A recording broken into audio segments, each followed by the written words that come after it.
what are people actually doing today to secure data? There are a few different primary approaches. The first is access control, right? This is focused on the front door, right? Who's authorized to get into these systems in the first place? And then on the other end of the spectrum, you have solutions like data loss prevention, which try to catch data before it leaves the perimeter. So these are kind of the gold standard today for securing data. And yet, these breaches continue to happen. Access control is great. It's important, but alone, it's not enough. It's not a complete solution. And DLP has many challenges. It's hard to manage, very easy to evade. It's often a last resort. It's applied too late. We need to kind of think about a new approach and design that solution specifically for how data is actually used today. Everything in between here is where the risk is. This is what we call the data lifecycle.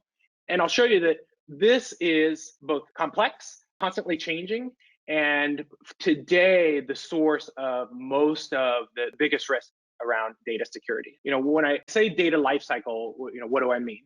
Think about beyond access control, right? So we've already ensured that only authorized people can access data.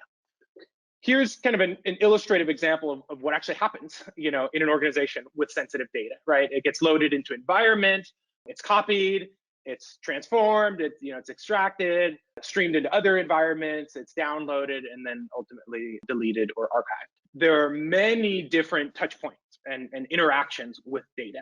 And so it's really important to make sure that all of these interactions are secure. Because if you don't, then you introduce sources of risk, right? And there are many different types of risk. Cloud velocity. So especially in the cloud, very easy to spin up new data environments. Think about the old days where a company would provision a single data center and have kind of one big monolithic database.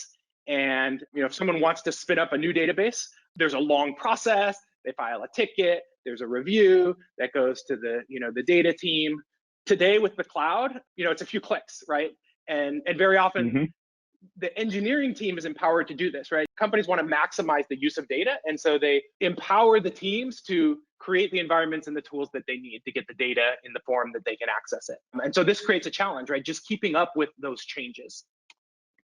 Misconfigurations. So engineering teams, managing part of the data fleet. Often the people who are deploying the infrastructure today are not the ones that are trained on security best practices, right? So you need to make sure that the infrastructure is properly configured. Data sprawl. Data is copied, it's transformed. You can protect the original data, but if there are copies floating around in different locations, then you still have a security risk. Permissions. You might have access control here, but even with access control, how do you make sure that everyone has the right level of access, that you don't have overprivilege? And then data misuse. So someone who has access to data, often if they behave maliciously or if their accounts are compromised, they can expose much more data than was initially intended because access control is such a blunt tool. And so it's really important to be able to monitor, even for authorized users, how the data is actually used to detect anomalies, to detect different types of risks. And then data retention. Dave, you mentioned the threat surface earlier. If you think about the remaining risks today, protecting this life cycle is really where companies will have the biggest impact. And all of these things are really outside of the scope of those traditional solutions I mentioned, like access control and DLP.